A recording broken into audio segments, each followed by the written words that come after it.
if Wills is kind of the guy that benefited from the draft, who do you think was a loser that's currently on the roster? And that loser isn't who's challenged. It might be a better way to say it in the 2024 draft by what the Browns have done.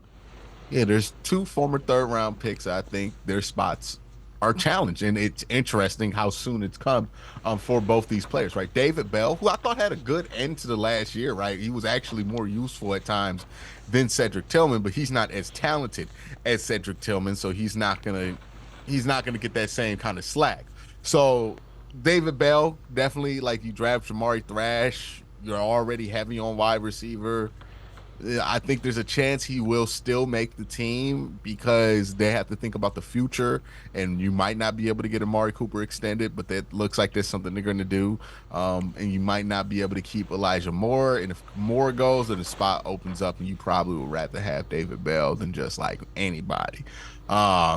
Then you look at somebody like Siaki Ika, and I don't know how to look at this draft other than like, what is the path for Siaki Ika anymore? Like, I don't know how he gets onto the field. We thought that the pathway was going to be, okay, we're going to let some of these guys go in free agency. He's going to be moved up the rotation. Free agency happens. They bring back Maurice Hurst. We expected that. They bring back Shelby Harris, which was a little bit of a surprise. And then they bring back Quentin Richardson, which tells me, oh, they have no plans to play Siaki Ika at all. And then with 54, they're running to the podium to take Michael Hall, another defensive tackle. Now, he doesn't do what Siaki Ika does, but that's a fifth guy that's going to be in that rotation. So what, there's maybe one role, and even then, they draft another defensive tackle in Javon Briggs, who does do the same things that Siaki Ika does. So I don't know how he's not put on notice after this, right? They drafted two players at your position a year after they drafted you,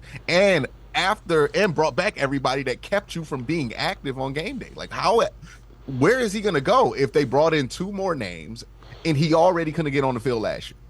And they brought all those guys back. Yeah, absolutely. And you know, Andrew Berry is loyal. We've seen he will give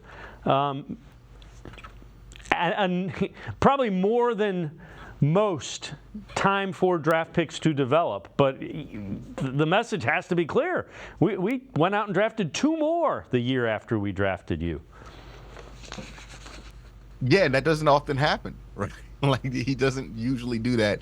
And Siaki Ika remains the one draft pick that the Browns have selected in the Andrew Berry era, where I think we all don't understand what the process was. We could agree or disagree about some of the picks he's made, but even the ones we disagree about, we understood why they happened. Siaki Ika, it's been 2 years. I can't tell you what the thinking behind that pick was because it doesn't seem like it was well thought out.